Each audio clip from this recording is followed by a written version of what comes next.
Welcome to the Podcast Federal Colony. For your safety and comfort, volume control has been used to protect you from erratic loud noises. Please do not unselect your choice of this podcast. Alright, next. And Subscription. Any news of the Rewinders podcast? Not since Encino Man, sir. I just listened to their reboot, Captain. So, how long has it been since your last podcast? 2 weeks. Have you brought any fruits or vegetables to eat during the episode? 2 weeks. Excuse me? 2 weeks. 2 weeks. The Rewinders. It's the Rewinders. Catch. We hope you enjoy the ride. Oh God, it's a Johnny Cab!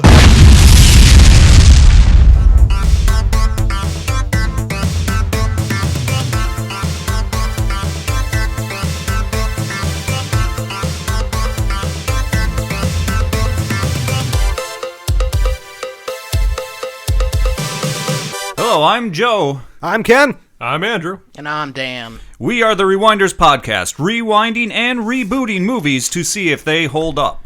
This time, we are digging into Total Recall. Total Recall. Yeah. Anyone have anything from when they watched Total Recall when they were younger that they'd like to talk about? There used to be a video rental store in our hometown pharmacy. My dad, I remember him specifically renting this, bringing it home, being excited because seeing this on the screen and seeing just the Mars atmosphere spots where, you know, their face shields smash and their faces bulge and eye stalks. Ronnie Cox eye stalks bothered the living crap out of me as a child. But just that was a horrifying memory for my childhood, and it is something that stuck with me for quite some time to come. When I finally started watching movies, I decided I should go on a Arnold Schwarzenegger kick. I decided to start with this one because I'd heard some good stuff about it. I watched it. I absolutely hated it. It was so not interesting to me. It was just too goofy, and I don't know.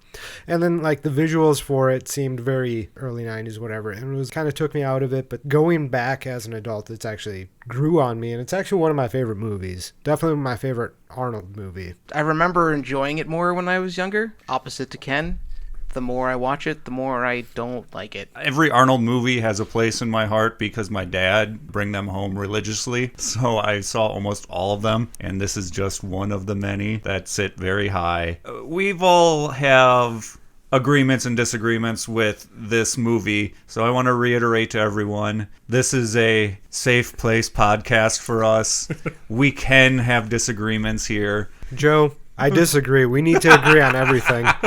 Ken, fuck you. Oh, Whoa, it has begun. that's fair. Just because I disagree with some of you guys doesn't mean that I hate you. It Really? just Really? makes Really? makes for good Okay. drama and broadcasting. My God. Trailer. The trailer we passed around was one that I don't remember this trailer from when it came out, but it has an Arnold head that rolls.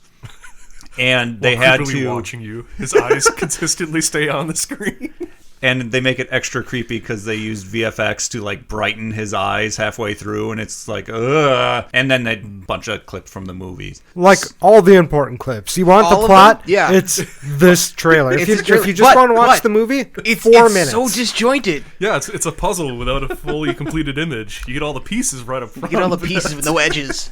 Good luck. A lot of gunfire. A lot of gunfire. a lot of gun. Well, the movie does kind of have a lot of gunfire. No, but it was definitely an 80s trailer. It just felt like every other shot was an Uzi in a hand. Just bang. Yup. These people really like SMGs. Yeah, they were big in the 80s, especially in Arnold movies where they were highly accurate all the time. Only when wielded by him. Oh, yes. True. Yes. When they go from the 2 weeks and they all watch him become Arnold from the lady costume, they just stand around and watch him do that. And then all of a sudden they're like, oh, maybe we should shoot at him. actually There's shoot an at order him. to kill this guy. Yeah. This is too weird to watch. That when they start shooting at him at pretty much point blank range, they miss. All the bullets. Good old Stormtrooper syndrome. So does this trailer mislead, or does it lead at all. It's just a confusing mess. It doesn't really say per se what the movie's really 100% about, but I mean, it's all there. I felt like they gave away the entirety of the movie. And if you want to watch the movie, just watch the trailer for 4 minutes and you'll be good, or watch the entire movie for just a wonderful time. Your definition of wonderful is lacking.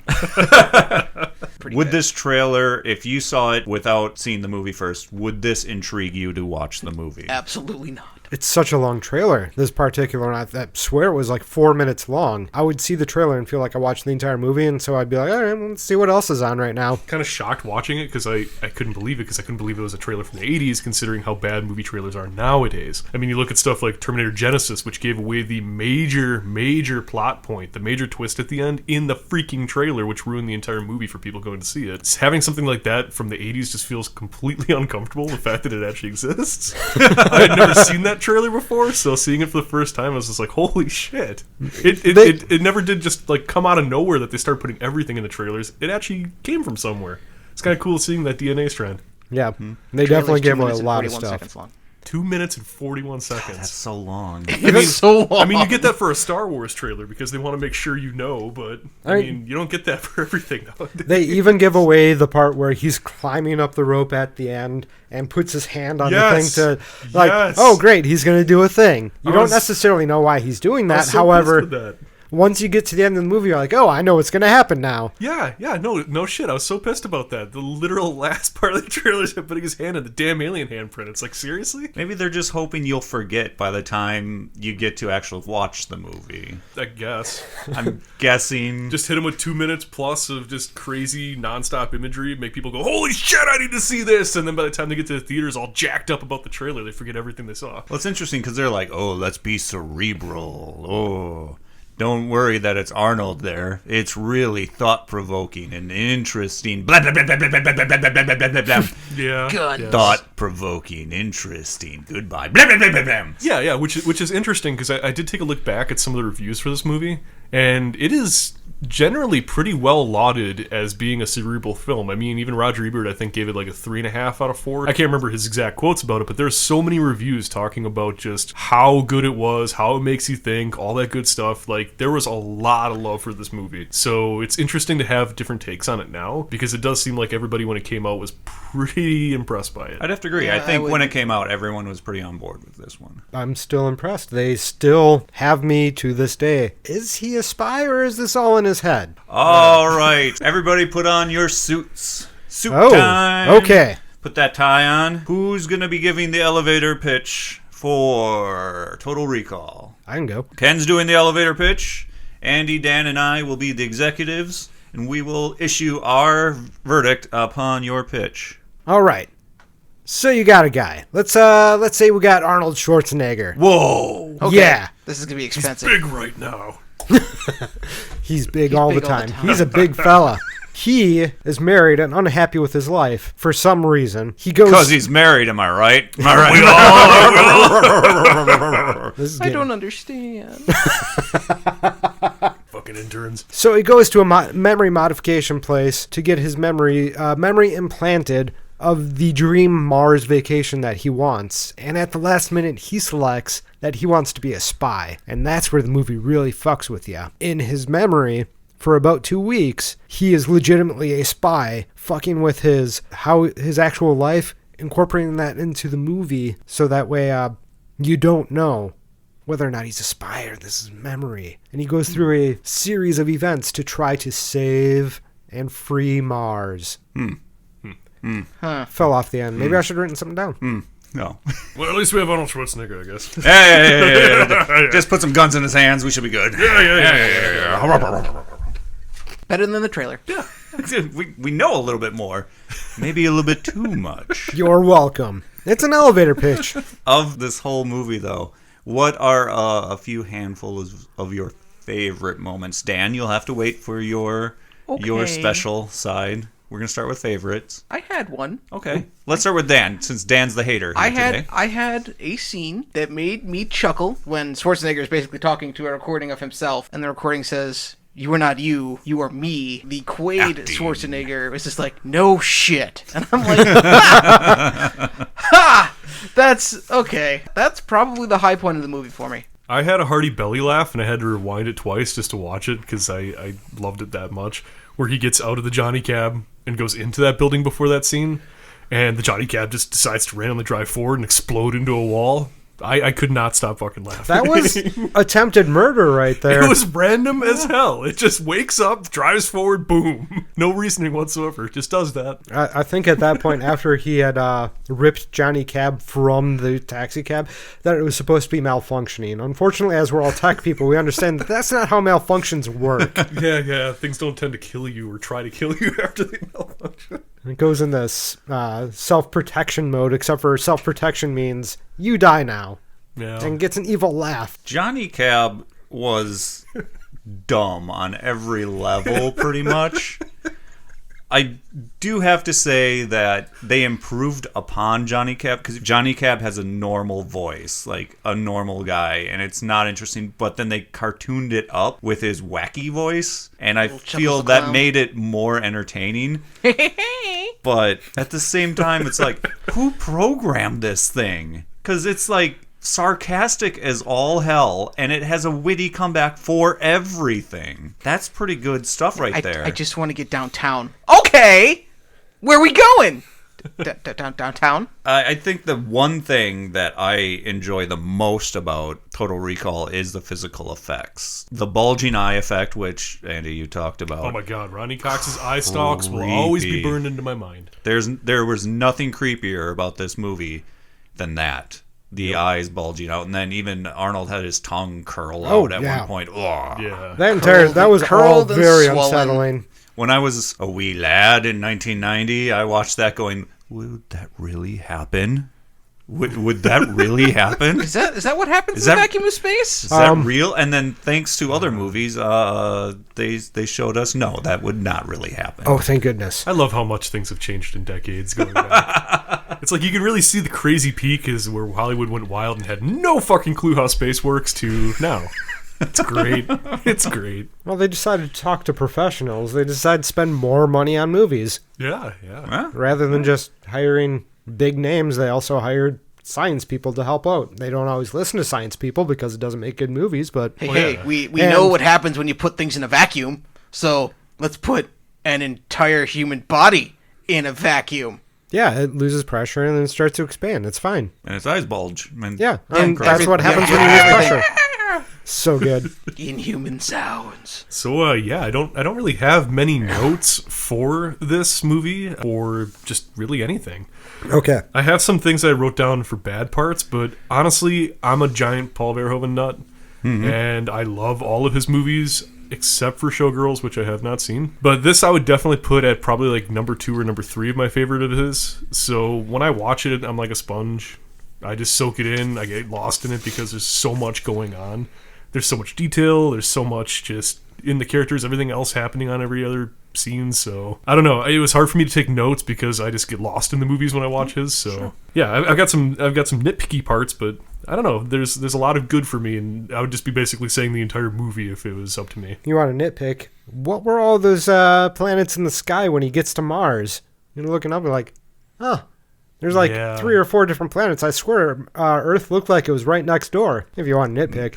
They didn't have any actual scientists credited. You could nitpick so much with this movie. But it does look really pretty, and I love it. What I really do like about this movie is how it sets up everything. Everything that is brought up is a setup to something. When he's ready to go under, they have the one guy looking at what they're going to implant in his memory. He's like, oh, a blue sky on Mars, that's weird. And then later, at the end of the movie, there's a blue sky on Mars. Yeah, and then you got the mice showing up, and there's the candy bar, and then at the end of that scene where he's talking to himself, he uses the candy bar, throws it to the mice to take care of the tracker. He picks up the wristwatch, which is used at the end of the movie. They're always talking about Quado even before he exists. There are so many references to pyramids even before he gets to Mars. So when he gets to Mars and you see the pyramid, you're like, oh, that's cool. And then they're like, hey, that's a thing. And it ends up being where they're going at the end of the movie. They set up everything in this movie. And it's really fun on rewatching looking for those little things to see what's being set up and be like, oh, that's going to happen then. Yeah.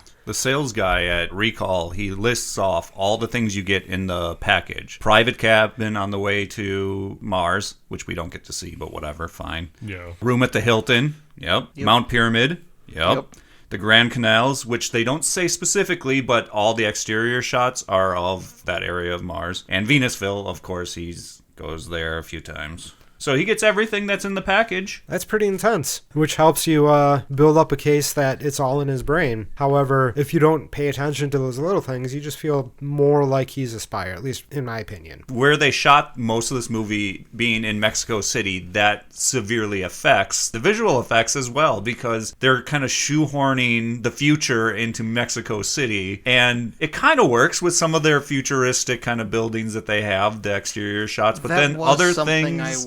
I wondered just about. like the subway. That's not very futuristic for a subway. No, it's not.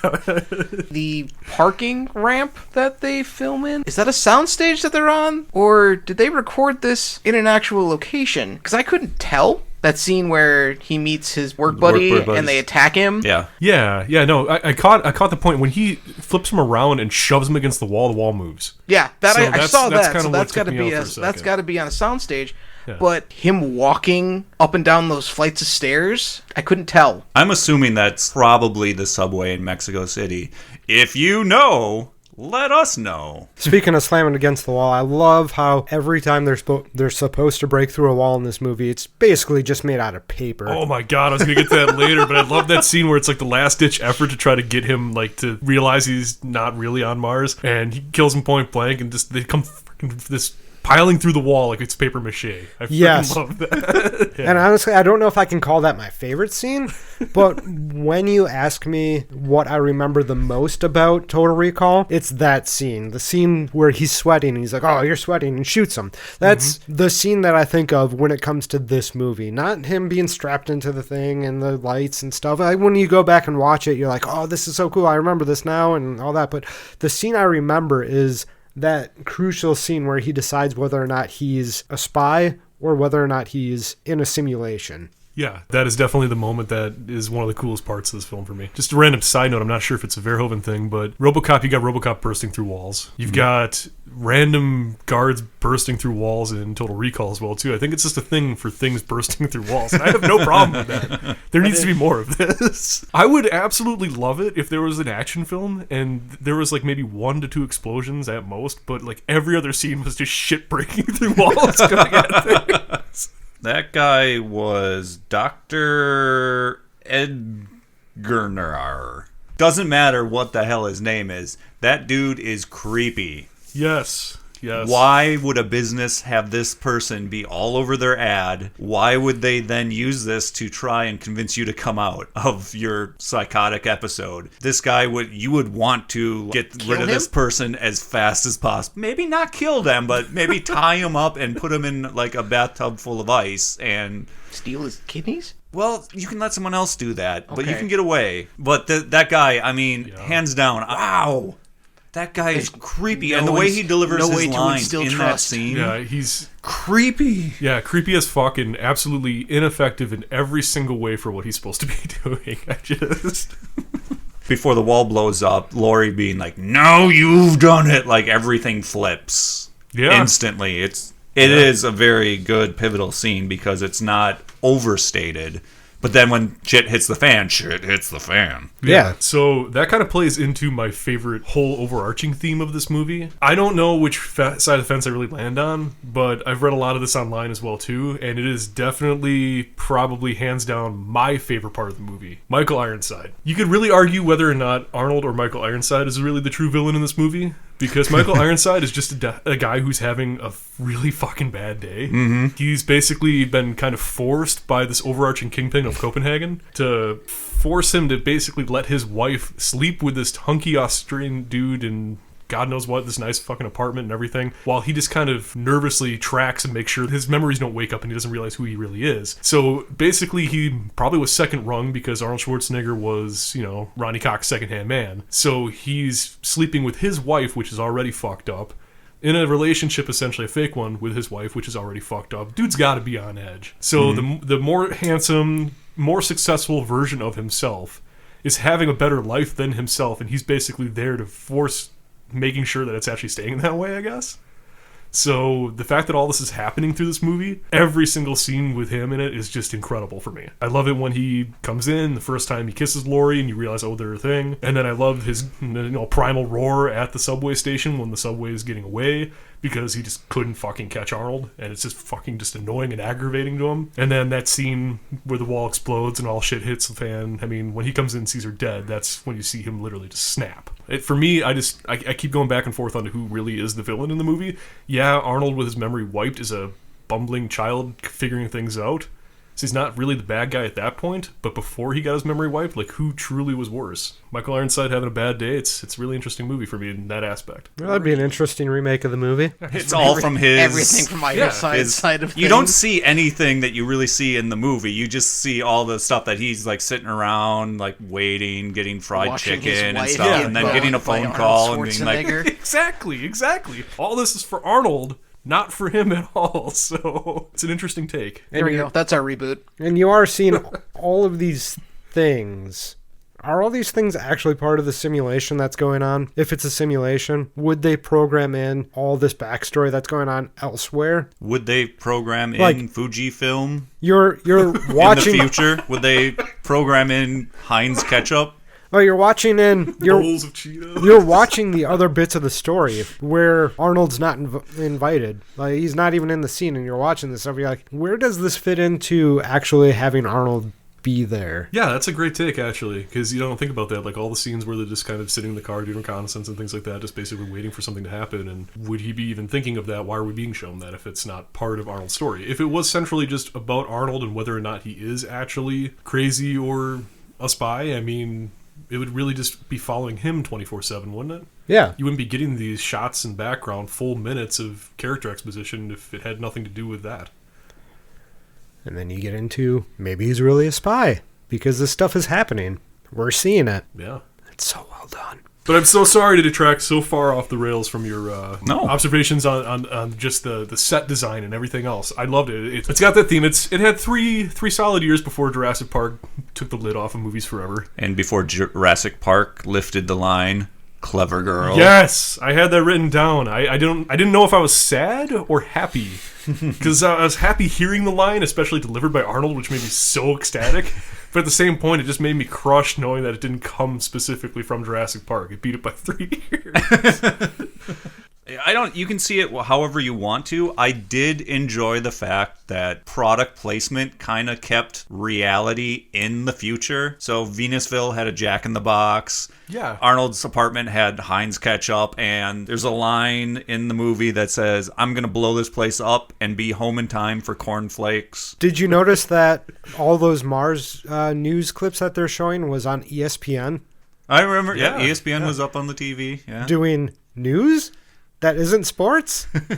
And it was 4x3 television. Oh, yeah. Oh, all the old CRT bubble monitors. Mm-hmm. Good Lord. The refresh Especially on rates the are train. so bad in the future. Oh my god, especially on the train, I was just thinking, holy shit, that's got to piss people off. Like, you can't find a good seat because there's all these giant CRTs on both sides. And this is one of my favorite things about going back to old futuristic movies. You go back and watch and be like, this is what you think the future is going to be. You're going to be able to implant thoughts into people's brains. You're going to be able to do all these crazy things, and you're still going to have shitty monitors. We're going to have these weird implant guns that 17 shots. She took 17 shots with that gun, still full. It's so wasteful. Mm-hmm. So many sci-fi movies don't incorporate branding because it is kind of a tricky thing. You have Blade Runner and you have Atari and a bunch of things, and there's actually kind of a rumor going around that the people who did lend their trademarks to Blade Runner all went out of business or all went for bankruptcy, things like that. So you have all these companies that, for me, it just keeps me grounded in that. Because yes, you want something flashy, you want something sci-fi, you want things to look different and feel different, but at the same point, you need something to keep you grounded, knowing that this is this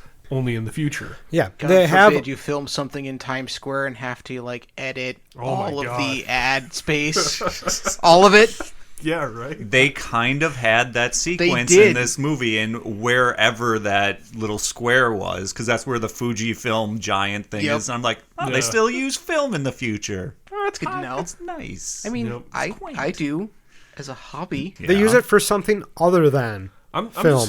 I'm gonna go out on a limb here and just call it. I'm gonna coin it Skylight Street because it was the brightest part of the street on Mars, and that's where the big fan was. But that was Everybody still on took Earth. naps. Was that on Earth? Yeah, That was Fujiko still on stuff is still on Earth. I'm fast forwarding to Mars, where there's the street on Mars that has all the branding on all the buildings and everything else. Oh yeah. How dare you? I They know, keep I the know. movie grounded. They have autonomous cars. They Yeah. keep them driven by robot people, but people still. They still have a driver because you need to have a driver for a car, right? All the cars are so narrow. All the cars have tiny. wing doors. And 6 tires. We don't have those anymore. They're not safe. They're not convenient. Model X has wing doors. Oh, really? Yeah, it has gull doors. The SUV Ugh. Tesla. Welcome to the future. This was my favorite takeaway from watching it this time. My favorite scene, hands down, was the poor escalator guy. Can we talk about him? Oh, The God. meat Holy shield. shit! Oh, God. So many bullets. Yes, took about a clip, maybe clip and a half of bullets just on his own. And at that effect, what kind of bullets are they shooting at him that they just surface damage? It's only on his surface. They don't go through. He shoots somebody with one bullet, goes straight through and hits like 4 people, but they're shooting at him and there's like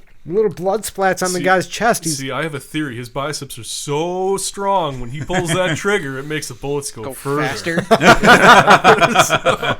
Every time I watch it, I forget about that scene. Absolutely. Going up the elevator, all of a sudden, this escalator, all of a sudden, just boom, meat shield. This poor fucking guy. What a terrible way to die. Well, at least he didn't know what was going on. He was confused when he went down. Yeah. Is that a good way to die, though? Is it? Hey, what's up? Oh, I'm dead. I mean, if you're dead already, yeah, I guess if it's instantaneous. If It's you better feel than every going- bullet, I mean, if those bullets weren't killing him, that's a really shitty way to die. He looked like he was out after the first 1 or 2, and the first 1 or 2 came pretty fast. Now, if he got hit once to the gut and had to sit there and deal with that, that sucks. Yeah, That's gonna a suck. slow way to go. and also if he didn't die, then it's not a good way to die because he's not dead. Yeah. And if he doesn't die, this is the way you get superpowers. Oh, He's yeah. going to be like Gunman when he Yep. comes out the other side. His body just expels bullets. All right, we don't have to like hold ourselves to things that we like anymore. We can include things that kind of make us go. "Brrr." Like the very beginning of, like, not even watching the movie, having to skip through 10 minutes worth of trailers because you can't Dan, go to the... that is That's your your Blu-ray. Blu-ray. Oh. It's not the My movie. Blu-ray started the movie right away, but I will agree with you because we had a conversation on the side about the opening intro. Oh, God. It is. You had referenced the black hole. The black Disney's hole. It's Disney's The Black Hole. I had another one while I was watching the remake. Actually, popped in my head. It was actually one that we're going to be doing later on. Escape from New York. It's like I love John Carpenter. I love that he does most of the music for his movies, if not all. But it's like he found a cool song or a cool theme on his keyboard. And he's like, "That's it. That's going to be the opening." And then I just remember rewatching it for the first time in many, many years, a couple months ago, and it just fucking drug on.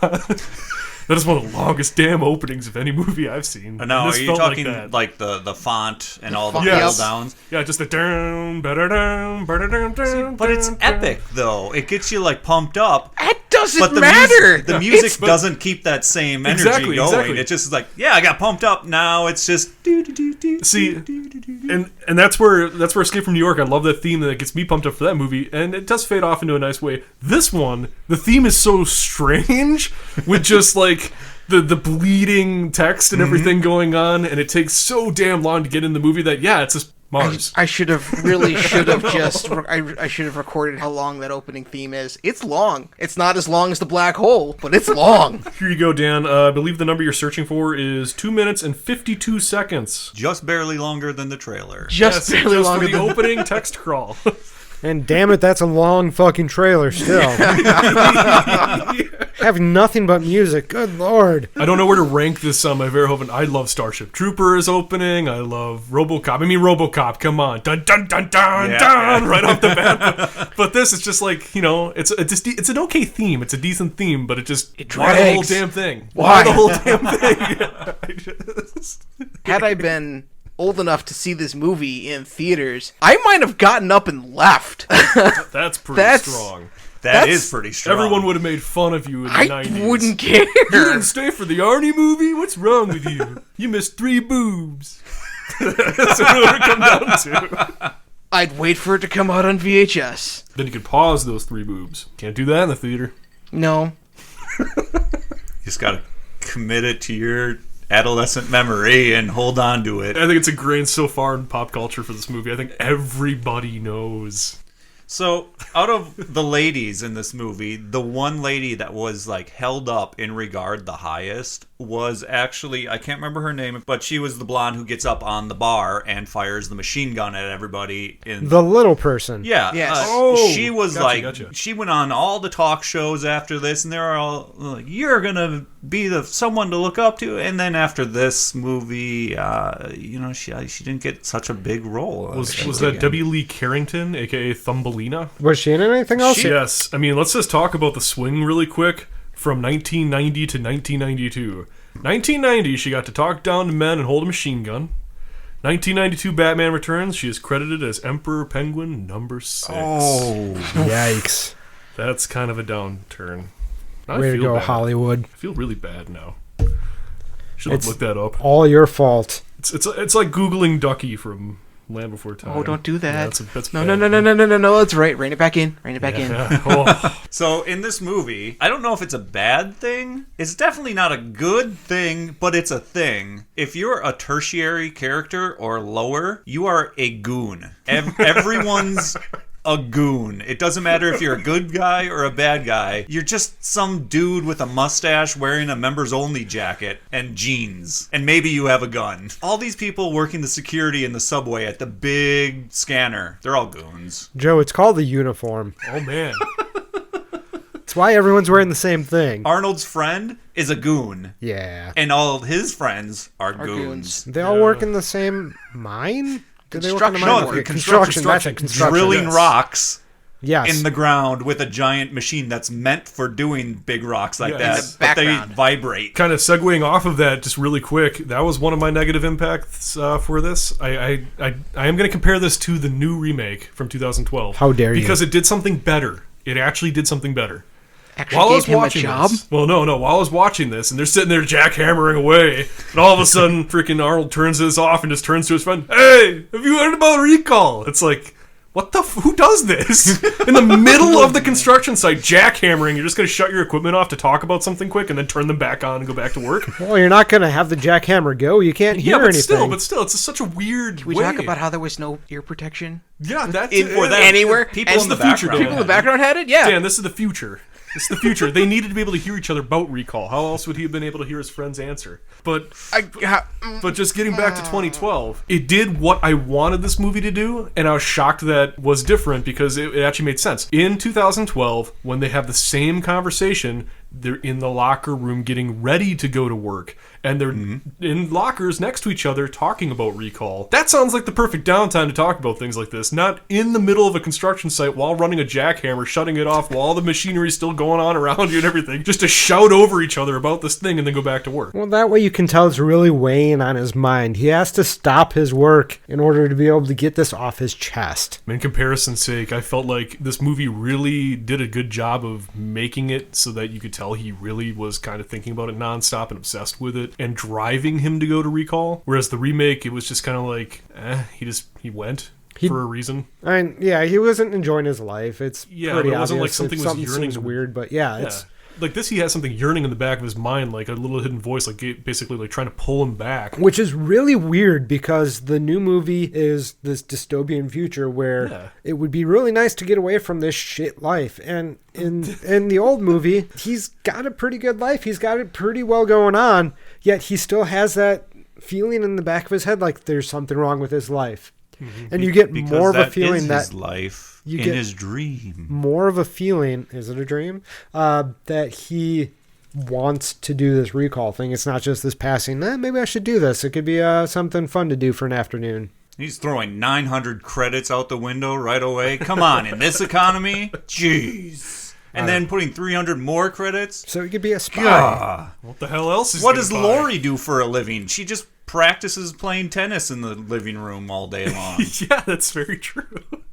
I do like And he runs a jackhammer. How much is he getting paid to jackhammer? That's very true. At least in the new movie, he assembles robots, and she is an EMT, I believe. Yes. Yeah, so there's at least some story behind that other than just tennis all day. There must be some universal basic income that they have. In the 1990 version, I always felt like the world was in these tight, small circles that they showed you, but that those tight, small circles don't have a lot going on for them. There's no real history to talk about outside of Cohagen and what he's doing. But that's on Mars, not on Earth. So what's going on Earth? They're jackhammering stone. What's going on Mars besides the mines? I don't know. There's a biker on the subway. That, you know, you get like flavors of things. They have the nicest, you know, bordello district in all of Mars. There's these mutants. Okay. Well, they're here and there. They're little flavors, but that's it. You know, it's like you're putting your toes in the water, but you never really get to experience it. No, for sure. You definitely feel like there's a bigger world out there, and that just you never got time to see any of that on screen. I mean, there's so much interesting stuff. I mean, the explanation for the mutants of, you know, Cohagen being a cheap ass and erecting these shitty domes that didn't, you know, block all of the radiation. That's cool. I want to see more of that, hear more about that, but you never will. You never will. You know, maybe this is the whole point of the movie is we live in a society where corporations are going to take over. They're going to give us shit jobs. They're going to destroy all of culture. And all we have left to look forward to is the bordello on Mars. I think this is one of those things for Verhoeven films, like RoboCop. It was so fucking tongue-in-cheek. It was just dripping. I mean, I love that movie for that reason. This one, I mean, when you really boil it down, it just kind of shows how much of consumeristic whores we are and how we just don't give a shit about how we're treated because people are literally willing to go to a planet where the number one commodity is fucking air and a single guy controls it, and they just put up with it. They don't give a shit. Yeah. I mean, there's some revolts going on, sure, but... They care, but what are they going to do? Exactly. What are they going to do? They're not willing to storm and take down one individual person. You have these little factions doing that. I mean, you have an entire civilization that's not willing to take one person out because they control everything that lets them live simply because it's just how we live our lives, the standards that we do, just our roles. I know why everyone's scared to do that, though. All the security detail on Mars have calculators on their wrists. Oh, shit, I didn't pick up on that. What? Scientific calculators on their wrist. Oh, that's so good. Damn. And they didn't even bother to cover it up. They are just like, yep, here's some calculators on your wrist. It's one of those, it's not exactly a good thing, and in movies sometimes it's fun to see stuff like that. So yeah, it's fun. It doesn't bother me. It made me laugh and go, ah. I wish I was better at spotting those things. Of crushed Cheetos that the Quaids go through. Yes. That fight scene, there was at least 3 giant bowls of Cheetos that just go everywhere. Mm-hmm. I love when you see something in a movie that they don't try to cover up, like John Carpenter's They Live. All the security detail have PKE meters from Ghostbusters, and that's their walkie-talkie. Nice. They don't do anything to it. It's literally the PKE meter from Ghostbusters, but they whip them out and talk to them. That's great. And in this, they have motion trackers, which are exactly motion trackers from Aliens, like almost to a T. Yes. So after saying that, Dan, do you have any more buzzkill moments for you? The fight in the reactor. At the very beginning of that entire scene, when Quaid's running through the reactor with his hologram, and his hologram gets surrounded by bad guys, and they shoot the hologram. Where do the bullets go? They absorbed by the hologram. Gotta be absorbed by the hologram. I was hoping that all the guards would die, but apparently apparently that feels like such a missed they're still opportunity. shooting sponges. Yeah, that would have been a great joke in the movie. Just to shoot have the hologram and they all fall over. Everybody it would also be a really good way to deal with all of those guards, because he doesn't kill all those guards. Except for the part where he says, it's me. He kills a bunch of guards. I think there's like 8 of them, but there's like 20 in that scene. They're all the same guard. They all have wristwatches? Well, I don't know about wristwatches. They're wrist all calculators, yes. They're all holograms shooting at a hologram? Oh, I see what you're saying. That would actually be an annoying scene.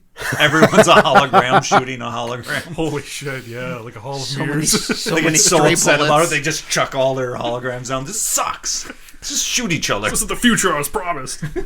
That part of the movie also has the Michael Ironsides fight, which there's no physical way that he could fight Arnold. But he's so pissed, and you can see the rage in him that you honestly believe that he could maybe actually get a couple lands in on Arnold. Sure, yeah. He doesn't last long. No, he doesn't last thanks long. to the elevator, but... Yeah. But no, you can tell. Like, That was everything's boiled wonderful. up throughout the history of events in the last few days, months, whatever it's been. He's pissed. He's just a volcano of rage when he goes after him. He portrays that pretty well. Michael Ironside did a great job with that. I consider his character to be frivolous, but yeah, you're right. He does a really good job with having a frivolous character. But in the end, is this Total Recall 1990 good? I still love it. I love everything about it. I keep finding new things every time I watch it, and that's one of my favorite kinds of movies, so... I'm the opposite. I'm meh about it. I remember renting it from the little video rental place on the north side of my hometown and being super excited about it because it's an Arnold Schwarzenegger movie and set in space, and there's so much going on, and every time I have watched it since, it loses its luster to me. This last watch, I had a hard time focusing and watching the movie and just had it running in the background as I was doing other shit. It just doesn't do it for me anymore. For me, I think what keeps this movie going for me is nostalgia. Nostalgia is a big factor that keeps us going. I don't think if I watched it back in the 90s, I don't think I would like it as much as I do now. So I kind of understand what you're coming from. But I enjoy the campiness. I enjoy the silliness. I enjoy campy movies. I do. Yeah. For whatever reason, I can't hang on to Total Recall like I do Princess Bride. Those are two I mean, movies it's that are totally really different difficult to movies. put up against really, each other. you can't, but like... That's not a fair fight. Yeah, I mean, Princess Bride is Not that like, good. It's a shut up. No, Recall's Princess Bride better. is Just like kidding. a textbook case in story narrative and flow and everything. Whereas this movie, like, my big gripe is the cut from Earth to Mars. Like, it's just so abrupt and sudden. There's so many points in the movie where it's just kind of a hard cut to the next scene. So I can understand that and I can get behind that, but You know it's what? two completely different movies. If they spent too much time from him visiting Recall to going to Mars, you'd really be questioning where the 2 weeks starts. Oh no, I'm fine with that. It's the cut itself. He's on Earth, Yep. and then it shows the spaceship in Mars, and the next thing you know, it's a screening with the 2 weeks, while Michael Ironside just happens to be walking by with his posse, like looking over his shoulder, like, what's going on over there? There's a lot of convenience going on. There's so much convenience, and it's just dramatic fanfare and fight instantaneously. Maybe that's what I don't like about it. Yeah. But if it's a 2-week trip into his mind, convenience would be a factor to cram all of this together. Absolutely. You'd have to That's true. plus you're in very contained bubbles on Mars. Yes. So you're going to be closer to people. It's going to be a lot easier to force a Holy convenient shit. thing like that. Yeah, I didn't even think of that. You really just nailed that home. Because, I mean, the remake, you got 2 cities, essentially, that are still existing. But they're cities. You can walk around, do whatever the hell you want, for the most part. But, I mean, this is on Mars in bubbles, in little capsules. So, yeah, there really probably wouldn't be multiple checkpoints. There wouldn't be multiple places that he'd be coming in from. It's freaking Mars, and it's early inhabitant, I guess? Yeah. Yeah, that makes sense. I mean, look at the freaking corridors that the cars drive down. It looks like they were just made for pedestrians, but somebody shoved a car and said, good enough. It works, so they... Makes sense why the cars are smaller now. Yeah. But no, damn. I didn't think of that. I thoroughly enjoy this movie. Still to this day, I laugh at it so much. It's so campy, and it just fits all those needs I need. I won't say it's a good movie. It is a bad movie, but I certainly love bad movies. I love watching these kind of campy trips. As far as bad movies go, this is probably tops. This is probably the best bad movie. And even as I'm saying bad, it's a delight to look at. They do such a good job at all of the scenes and keeping things together. There are a couple of the things where they're splicing bits together that look really off. Yeah. But for the most part, all the face things on the people and the planets in the sky of Mars, all the little things, they just look great. Effects-wise, I mean, I thought it really held up. Nothing really took me out of the movie outside of the 2 weeks part. Outside of that, I mean, the part where he's pulling the bug out of his nose, it actually looked great. It looked Looks great. like it hurts a that, lot. It looked like it hurt a hell of a lot. Yeah, that but it part looked great. bothers me a little bit because I don't know if my nose is big Yeah, enough to have to pull such that a thing out. big Exactly. thing. It's far too big. But the first thing that popped in my head when I was watching that scene is Terminator. The original Terminator, where he's sitting there, standing in the bathroom mirror, cutting his eye out. It looks fake by today's standards, but I mean, It this still looked looks really great. good. I like this, yeah. It's You still can definitely on- tell when they flip over to a face mannequin. Yeah, you can. Yeah, However, but it's it still looks good. unsettling to watch. Yep. The only part that took me out was the 2 weeks, because that core that pops out with the ear, Where'd it's it like go? 3 feet long. Yeah. Where the hell is that thing? But yeah, no, it really did. I can definitely get on your case, though, Joe. It is definitely nostalgia, and Ken, it is definitely a good, bad movie. I love it, and if I had not seen it when I was younger, I don't know if I'd want to just rush out and watch Total Recall now. I don't know how anybody who hasn't seen it and hasn't grown up with Arnold would take it. Katie, Yeah. she had never seen Total Recall. She Oh. watched it with me earlier this week, and she was bored. I guess the thing that took me out of it the most was when Quado was talking. The words did not match up with the mouth. Sometimes Hey. they did. Occasionally they did. But he was so full of jelly on his face, and he was creamy Yeah. and creepy, and had that eye, and it's just. I Regardless. wonder how many gallons of petroleum jelly they bought for that Oh scene. my god. They just took a crowning baby. What are you talking about? Crying baby. Slacked him on the guy's belly. I don't care how much that scene holds up. I don't care how bad it is. That is one of my most used quotes throughout my entire life, so I'm so damn happy it exists. What? Quaid, start the reactor. I've used that so many times for so many scenarios, for so many reasons in my life. I am so happy it was gifted to me. So Get your ass to Mars is the one I Yeah, use all that's the a good time one, from this. yes. Get your ass to Malls. So let's take the big theoretical lever and give it a pull. Oh. And we are switching gears to 2012 and the reboot of Total Recall.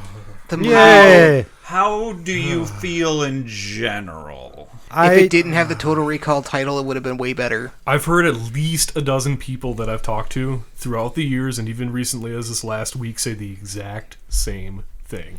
It's a good movie if you take the Total Recall name off of it.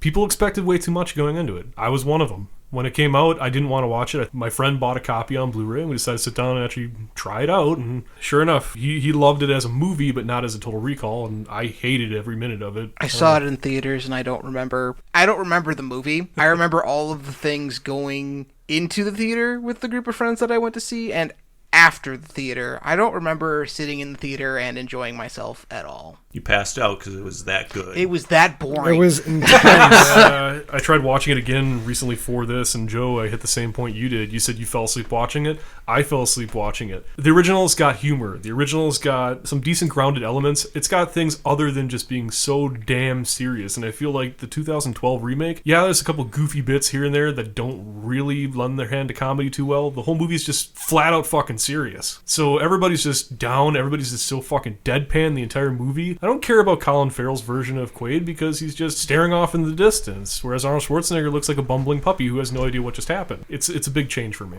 Yeah. I've almost watched the whole movie. I recently tried to watch it. I kept on trying to watch it before bed and falling asleep, which is stupid. Yes. And people kept on telling me it's better if it's without the Total Recall name on there. But I was watching it, and I thought they were trying to hit all the major peaks of the movie. Like, hey, this is the guy. He's going to go get his memory modified. Here's a thing when that happens. He's got two girls interested in him. He's got automated cars, and they tried to incorporate that thing. Even they had the women in the yellow dress saying 2 weeks, and you're like, aha, that's not her. He's not her this time.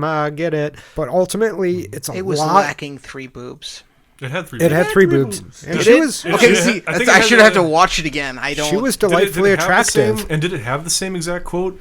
She rips it open. She's like, "You're gonna wish you had 3 hands." Yes. See, the quote actually came from Benny the first time round. That's Benny what it said, was, Benny. You make me wish I had 3 hands. That's what it was, and it was delivered by a goofy character. Whereas Yeah. this time, she rips it open and says the same exact line, and he just like kind of shakes his head and dismisses Yeah. it off and walks away. Oh, yeah. Okay, Okay, so Story now I'm gonna Recall. have to go Whole back thing. and. You guys are making me want to watch the 2012 version so I can see So where all. boobs. No, So I mean something- aside from the 3 boobs. No, It's so at about something 22 happened. minutes. Something happened to me when I watched it this time. The first time I watched it, I fucking hated it, and it erased from my memory entirely. Almost like a Total Recall. Like somebody took the memory out of my fucking brain. But watching Hooray. it this time specifically, I liked it more. I still don't like it as a Total Recall movie, but I remember the same thing from when I saw it the first time. It's a slick sci-fi movie that looks good. As a movie, it delivers on being a decent film, but when comparing it to the original Total Recall, there's a lot of things that it just fucks up. They don't go to Mars, and I'm assuming it's a budgeting issue why they decided not to do that. Or I think the director had said he wanted to keep it more streamlined and focused, so he wanted to make sure that it was more political versus going to Mars and having all that subplot in. But for me, the biggest freaking sin, hands down, because of the reasons why I love the original film, they took out the entire fucking character of Richter. So instead of having Richter chasing Quaid and being that essential push constantly through the whole movie, you have Laurie. What the fuck does Laurie care? Like, Laurie is just an implant, again, working for, quote, someone. The government. The government, yeah, and for Cohagen. But it's her job to chase him around. But I really am going to have to go back and watch the 2012 version now. So they wipe away Richter. He doesn't exist. It's just Laurie is in the exact same position as in the original film, watching over Quaid, making sure he doesn't relapse, whatever. But when he does actually come to, all she does is chase him through the whole movie and try to kill him. And ultimately, there's no drive behind that. There's no primal rage like Michael Ironside's had from being fucked over emotionally. And ultimately, this is my problem with the movie. The original movie had so much heart. It had so much. Yes. There's so many things going on, and this new movie just seems to be a lot of running with a little bit of plot interspersed with it. No, for sure. They took the high points, and then they decided to put a whole bunch of running along with it, which made it less interesting to me. I still enjoy it enough, but... And then when I walked into your place to start recording today, what do I see on the TV? They're fucking running. They're running. Still running. The they never stopped running. I will say that the 2012 Total Recall had a much better intro. And I'm not just talking the fanfare music in the beginning and everything else. I'm talking about the intro. It had this really slick graphical interface for the Earth, explaining everything that's happened and why things are the way they are before cutting into it. And then I chuckled as he woke up from his bad dream and drank a whole glass of water through sips repeatedly while she's talking to him.